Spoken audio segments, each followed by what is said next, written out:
ವಿಶ್ವ ಹಿಂದೂ ಪರಿಷತ್ ರಾಜ್ಯ ಉಪಾಧ್ಯಕ್ಷರಾಗಿಯೂ ಕಾರ್ಯನಿರ್ವಹಿಸುತ್ತಿರುವ ಗೌರವಾನ್ವಿತ ಶ್ರೀ TAP ಶೆಣೈ ಅವರನ್ನು ಕೂಡ ವೇದಿಕೆಗೆ ಆಹ್ವಾನಿಸುತ್ತೇನೆ.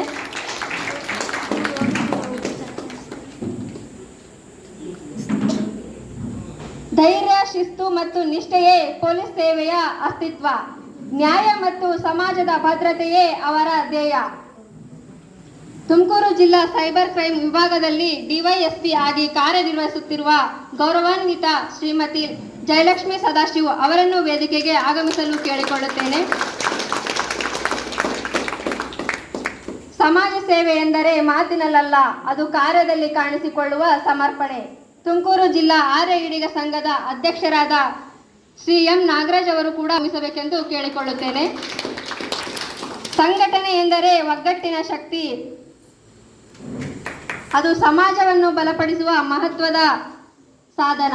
ಶ್ರೀ JP ನಾರಾಯಣಸ್ವಾಮಿ ಪ್ರತಿಷ್ಠಾನದ ತುಮಕೂರು ಜಿಲ್ಲಾ ಮುಖ್ಯ ಸಂಚಾಲಕರಾದ ಶ್ರೀ JP ಶಿವಣ್ಣ ಸರ್ ಅವರು ಕೂಡ ವೇದಿಕೆಯನ್ನು ಅಲಂಕರಿಸಬೇಕೆಂದು ಕೇಳಿಕೊಳ್ಳುತ್ತೇನೆ. ಇದೀಗ ಮುಂದಿನ ಕಾರ್ಯಘಟ್ಟ ಪ್ರಾರ್ಥನೆ ಗೀತೆಯನ್ನು ಯಾವುದೇ ಶುಭ ಕಾರ್ಯವು ದೈವದ ಸ್ಮರಣೆಯೊಂದಿಗೆ ಆರಂಭವಾಗಲಿ. ಭಗವಂತನ ಕೃಪೆಯನ್ನು ಕೋರುತ್ತಾ ಪ್ರಾರ್ಥನೆ ಗೀತೆಯನ್ನು ಹಾಡಲು ಪ್ರಥಮ ವರ್ಷದ BSc ವಿದ್ಯಾರ್ಥಿನಿಯಾದ ಅಮೃತಕ್ಕೆ ಅವರು ಆಗಮಿಸಬೇಕೆಂದು ಕೇಳಿಕೊಳ್ಳುತ್ತೇನೆ. ಗೀತೆಯನ್ನು ಹಾಡಿದಂಥ ಅಮೃತಕ್ಕೆ ತಂಡದವರಿಗೆ ಧನ್ಯವಾದಗಳು. ಮುಂದಿನ ಕಾರ್ಯಘಟ್ಟ ಸ್ವಾಗತ ಭಾಷಣ. ಬಂದ ಅತಿಥಿಗಳನ್ನು ಪ್ರೀತಿಯಿಂದ ಬರಮಾಡಿಕೊಳ್ಳುವುದು ನಮ್ಮ ಸಂಸ್ಕೃತಿ. ಇಂದಿನ ಈ ವೇದಿಕೆಯನ್ನು ಅಲಂಕರಿಸಿರುವ ಗಣ್ಯರನ್ನು ಅಧಿಕೃತವಾಗಿ ಸ್ವಾಗತಿಸಲು ಬರೆದಿದ್ದಾರೆ ಪ್ರಥಮ ವರ್ಷದ ಇಂಜಿನಿಯರಿಂಗ್ ವಿದ್ಯಾರ್ಥಿನಿಯಾದ ಪ್ರಜ್ಞೆ ಅವರು. ಅರ್ಥಪೂರ್ಣ ಮಹಿಳಾ ದಿನಾಚರಣೆ ಕಾರ್ಯಕ್ರಮವನ್ನು ಆಯೋಜಿಸಲು ಪ್ರೇರಣೆಯಾಗಿ ಮಾಹಿತಿ ನೀಡಿ ಯಶಸ್ವಿಯಾಗಿ ನಡೆಸಲು ಮುಂದಾಳತ್ವ ವಹಿಸಿದಂತಹ ಶ್ರೀಮತಿ ಲತಾ ಸುಧಾಕರ್ ಮೇಡಮ್ ಅವರಿಗೆ ತುಂಬ ಹೃದಯದ ಧನ್ಯವಾದಗಳು. ತಿಳಿಸಿಕೊಟ್ಟಂತಹ ಕವಿತಾ ಅವರಿಗೆ ಮನಪೂರ್ವಕ ಧನ್ಯವಾದಗಳು. ಆಮೇಲೆ ಎರಡು ಅತಿ ದುರ್ಭರವಾದ ವಿಷಯ ಅಂದ್ರೆ ಇದು.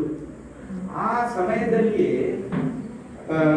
ಜ್ಯೋತಿ ಕುಮಾರಿ ಅಂತ ಗುರುಗ್ರಾಮಿನಿಂದ ದರ್ಭಾಂಗ, ಬಿಹಾರದ ದರ್ಭಾಂಗ, ಗುರುಗ್ರಾಮ ಹರಿಯಾಣದಲ್ಲಿದೆ, ಅಲ್ಲಿಂದ ದರ್ಭಾಂಗಕ್ಕೆ ಹೋಗ್ಬೇಕು, ಟ್ರೈನ್ ಇಲ್ಲ.